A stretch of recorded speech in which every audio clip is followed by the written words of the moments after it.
Hey everyone, it's Rob Litton here from drumsandword.com, bringing you another full song lesson for my online members. Today I want to show you how to play the song Thunderstruck by AC/DC, drummed by Chris Slade.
So I've written here, note this could almost be quarter note triplets, but it's not.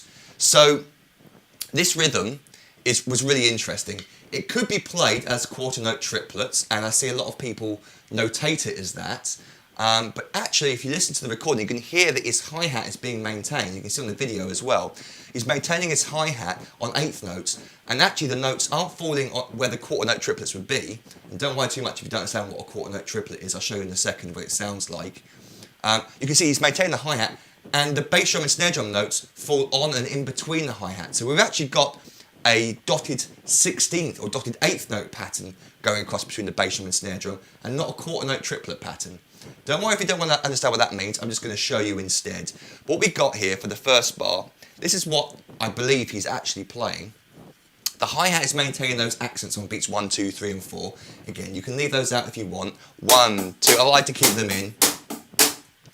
And then the first note occurs on the and of beat 1. 1 and. So we're going to play the snare drum, 1 and. And by the way, these notes here, a lot of echo is added to them. So it sounds like they're flams, but they're not actually. They're actually just single notes, just added with a bit of effect to make them sound bigger. 1 and. So that's interesting, starting on the and of beat 1. And then the next note, this is the trickier bit, it's going to fall in between the hi-hats on the E of beat 2. 2 E and, 2 E and I'm maintaining that motion there. I'm going to leave out the accents for now as I show you this, and then when I perform it up to speed, I'll put them back in. But we get 1 and 2 E and, 1 and 2 E and. That idea is then repeated from beat 3.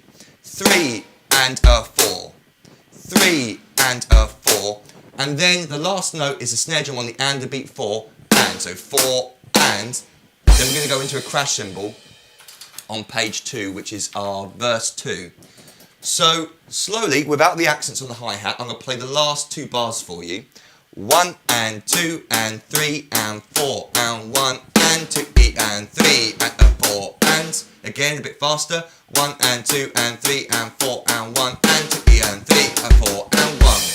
With the accents 1, 2, 3, 4, 1 and 2 E, 3 and 4 and 1, 2, 3, 4. We're into the next line.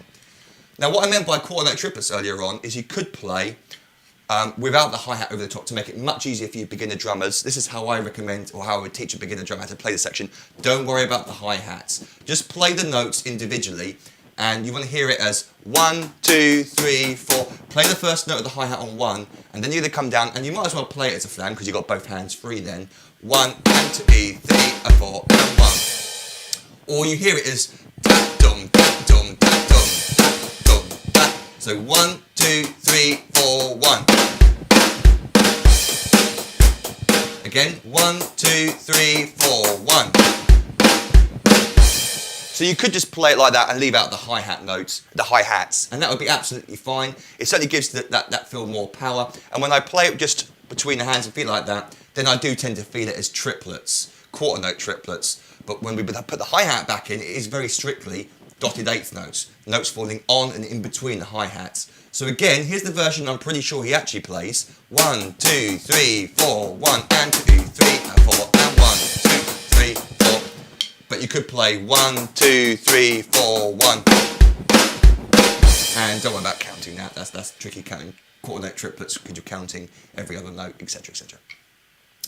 So on it goes to page 2.